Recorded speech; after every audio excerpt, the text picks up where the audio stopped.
সময় পরিবর্তনশীল। সময়ের সাথে তাল মেলাতে গিয়ে প্রত্যেকদিন কিছু না কিছু পরিবর্তন হয়েই চলেছে মানুষের জীবনে। কিন্তু এত বছরেও পরিবর্তন হয়নি একটা জিনিসের। যখন ডিজিটাল যুগে সব জায়গাতেই ইলেকট্রিক চলতি বাদ্যযন্ত্রের প্রচলন বাড়ছে, তখন এখনও নিজের ঘরানা ধরে রেখেছে ডুগি তবলার মতন অ্যাকোয়েস্টিক বাদ্যযন্ত্র। আর এই ডুগি তবলা তৈরি করেই বংশ পরম্পরায় নিজেদের সংসার চালাচ্ছেন রানাঘাট দাসপাড়ার প্রায় 50টির বেশি পরিবার। রানাঘাট দাসপাড়ায় ঘরে ঘরে কুটির শিল্পের মতন তৈরি হয় চামড়ার বাদ্যযন্ত্র ডুগি ও তবলা। নির্মাতাদের দাবি, যতই ইলেকট্রিক বাদ্যযন্ত্র আসুক, ডুগি তবলা ও হারমোনিয়ামের জায়গা কেউ নিতে পারবে না, কারণ তাদের ম্যানুয়াল সুর ও তালের জন্য। ডুগি তবলা ব্যবসায়ীদের দাবি, আগের থেকে চাহিদা এখন আরও বেড়েছে। তবে সময়ের সাথে তাল মিলিয়ে ডুগি তবলার চাহিদা বাড়লেও এই ব্যবসার প্রতি আগ্রহ হারাচ্ছে নতুন প্রজন্ম। তাই রানাঘাট দাসপাড়ার ডুগি তবলা ব্যবসায়ীদের দাবি, সঙ্গীত চর্চা যতদিন থাকবে ততদিন হয়তো ডুগি তবলার চাহিদা থাকবে, কিন্তু নতুন প্রজন্মের এই ব্যবসার প্রতি অনাগ্রহ। আগামী দিনে হয়তো তা তৈরির কারিগর ও ব্যবসায়ী থাকবে না।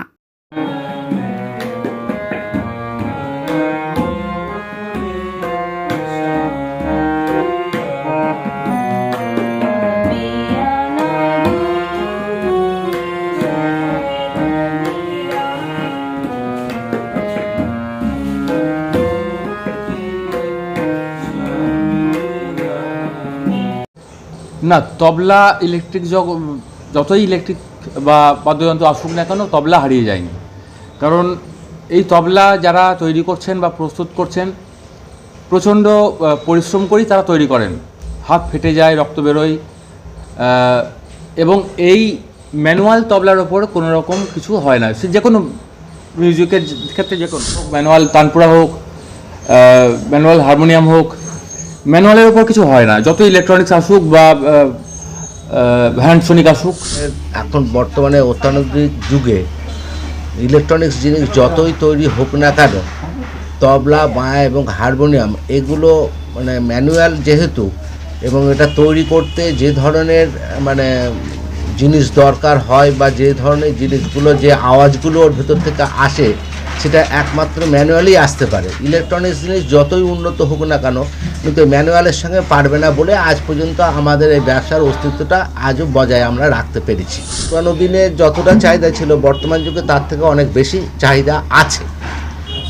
কারণ এটার উপরে আমরা নির্ভরশীল। আমাদের বাপ, কাকা এবং 14 পুরুষ বলতে যেটা বাংলায় বোঝায়, জেনারেশন টু জেনারেশন এটা হয়ে আসছে। এখন আমরা কতটুকু এটা ধরে রাখতে পারবো সেটা এই মুহূর্তে আমরা বলতে পারছি না। যদি অ্যাকচুয়ালি এটা খুব পরিশ্রমী কাজ এবং কিছু ব্রেনের ব্যাপারও থেকে যায়, যেটা সুর এবং তাল এগুলো যে সবারই মাথায় যেমন ঢোকে না, তারা হয়তো অন্যান্য কাজের মধ্যে লিপ্ত হয়ে যাচ্ছে।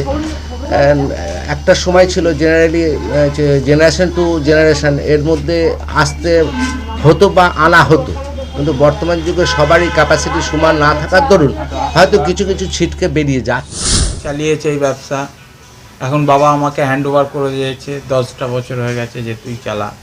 হারিয়ে যাচ্ছে বলতে এই ব্যবসাটা অতটা হারিয়ে যাচ্ছে না। যারা গান বাজনার সাথে যুক্ত আছে তারা নিশ্চয়ই এই ব্যবসার প্রতি সকলেই জানে যে এই ব্যবসাটা নিশ্চয়ই আজ বংশ পরম্পরা চলে আসছে, হারানোর কোনো প্রশ্নই আসে না, কারণ হাতের কাজের ওপরে কোনো জিনিসই নেই।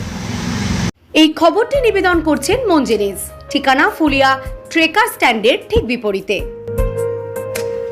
এই খবরটি নিবেদন করছেন দাস এন্টারপ্রাইজ। একই ছাদের তলায় পেয়ে যাবেন বাড়ি তৈরির সামগ্রী। ঠিকানা ফুলিয়া অ্যাক্সিস ব্যাংকের পাশে। আজই আসুন।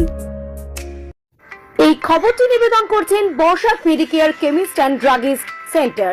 এখানে পাবেন সঠিক মানের ওষুধ ও বেবি ফুড। হোম ডেলিভারিরও সুব্যবস্থা রয়েছে।